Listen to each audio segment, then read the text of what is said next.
Assalamualaikum warahmatullahi wabarakatuh. Shalom. Om Swastiastu, nama budaya, Salam kebajikan. dan salam Pancasila. Selamat datang di video pembelajaran kami. Pada kesempatan ini kami akan membahas materi mengenai Undang-Undang Dasar Negara Republik Indonesia tahun 1945. Di sini saya akan menjelaskan materi yang pertama, yaitu apa itu Undang-Undang Dasar Negara Republik Indonesia tahun 1945. Bayangkan, Indonesia tanpa aturan dasar, kira-kira apa yang terjadi? Nah, sebelum kita mulai, apa yang kamu ketahui tentang apa itu Undang-Undang Dasar Negara Republik Indonesia tahun 1945? Undang-Undang Dasar Negara Republik Indonesia tahun 1945 merupakan hukum dasar tertulis yang menjadi sumber dari seluruh peraturan perundang-undangan di Indonesia.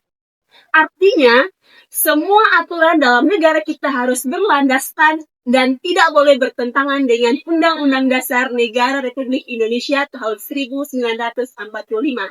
Undang-undang ini menjadi pedoman dalam penyelenggaraan pemerintahan negara, hubungan antar lembaga negara, serta menjamin hak dan kewajiban warga negara. Teman-teman, sekarang kita lanjut ke materi yang berikut, yaitu sejarah singkat perumusan Undang-Undang Dasar tahun 1945. Sebelum itu, saya mau bertanya dulu. Menurut kalian, apakah Undang-Undang Dasar tahun 1945 langsung dibuat setelah Indonesia merdeka? Atau sudah dibahas sebelumnya? Nah, benar sekali. Undang-Undang Dasar tahun 1945 sudah mulai dirumuskan sebelum kemerdekaan oleh sebuah badan, yaitu Badan Penyelidik Usaha-Usaha Persiapan Kemerdekaan Indonesia, atau yang biasa kita sebut dengan BPUPKI. BPUPKI mulai bekerja pada tahun 1945 untuk merancang dasar negara dan undang-undang dasar. Adakah yang tahu 3 tokoh penting yang ikut menyusun dalam Undang-Undang Dasar tahun 1945? Nah, benar sekali.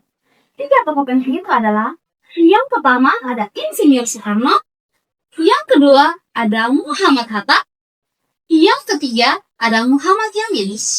Setelah BPUPKI selesai melakukan perumusannya, dilanjutkan oleh PPKI. Nah, coba teman-teman pikirkan, mengapa perlu ada PPKI ya? Ya, PPKI ada agar rancangan Undang-Undang Dasar itu bisa diperbaiki dan disempurnakan sebelum disahkan. Dan akhirnya, kapan Undang-Undang Dasar tahun 1945 disahkan? Ada yang tahu? Benar sekali. Pada tanggal 18 Agustus tahun 1945, setelah proklamasi kemerdekaan.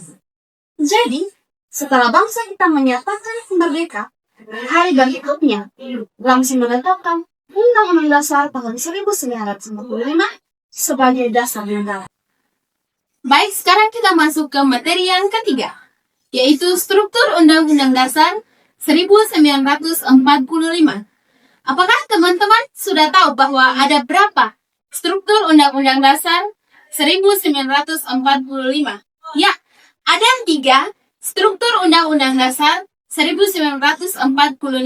Yang pertama, yaitu pembukaan. Yang kedua, batang tubuh.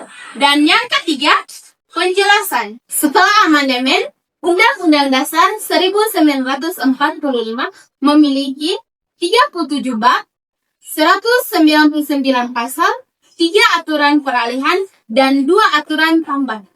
Baik, sekarang kita masuk ke makna dan kedudukan Undang-Undang Dasar 1945. Undang-Undang Dasar 1945 berkedudukan sebagai hukum tertinggi di Indonesia. Semua peraturan di bawahnya harus sesuai dengan Undang-Undang Dasar 1945. Undang-Undang Dasar berfungsi sebagai dasar penyelenggaraan pemerintah, sumber hukum, pedoman hak dan kewajiban warga negara, serta penentuan bentuk dan susunan pemerintahan. Teman-teman, kita akan lanjut membahas tentang perubahan atau amandemen Undang-Undang Dasar 1945. Kalian pasti sudah sering mendengar istilah amandemen kan? Amandemen adalah perubahan penyelesaian terhadap pasal-pasal dalam Undang-Undang Dasar agar sesuai dengan perkembangan zaman dan kebutuhan bangsa. Nah, Undang-Undang Dasar ini sudah mengalami 4 kali amandemen, yaitu pada tahun 1999, tahun 2000, tahun 2001, dan tahun 2002. Jadi, amandemen ini dilakukan secara bertahap selama 4 tahun berturut-turut.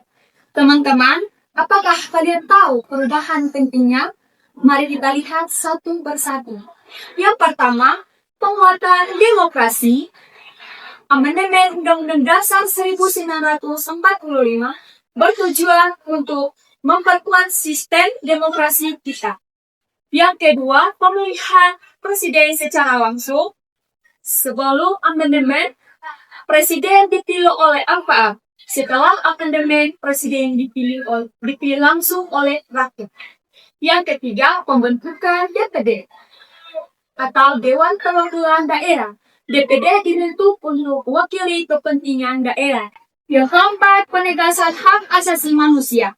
Yang kelima, perubahan struktur lembaga negara. Baik teman-teman, kita masuk pada materi yang terakhir, yaitu hak dan kewajiban warga negara berdasarkan Undang-Undang Dasar 1945. Teman-teman, coba kita pikirkan. Kita sebagai warga negara menuntut hak kita, tetapi kita melupakan kewajiban kita. Apakah negara akan berjalan dengan baik? Teman-teman, kalian pasti sudah sering kali mendengar kata hak dan kewajiban. Tetapi, apakah kalian sudah benar-benar memahami perbedaannya dan bagaimana mengimplementasikannya dalam kehidupan sehari-hari? Baik, yang pertama, mari kita lihat hak-hak warga negara dalam Undang-Undang Dasar 1945. Kita memiliki beberapa hak yang penting untuk kita lihat. Yang pertama yaitu hak untuk mendapatkan pendidikan agar setiap warga negara dapat berkembang dan cerdas. Yang kedua, hak untuk memperoleh pekerjaan dan penghidupan yang layak supaya kita bisa hidup dengan sejahtera. Yang ketiga, yaitu kita memiliki hak untuk menyampaikan pendapat, baik secara lisan maupun tertulis. Yang keempat yaitu teman-teman, hak untuk mendapatkan persamaan di hadapan hukum. Artinya, tidak boleh ada diskriminasi. Namun, ingat ya teman-teman, hak selalu berdampingan dengan kewajiban. Beberapa kewajiban warga negara berdasarkan Undang-Undang Dasar 1945. Yang pertama yaitu membela negara sesuai kemampuan masing-masing. Yang kedua yaitu menjunjung tinggi hukum karena negara tidak akan tertib tanpa kita patuhi.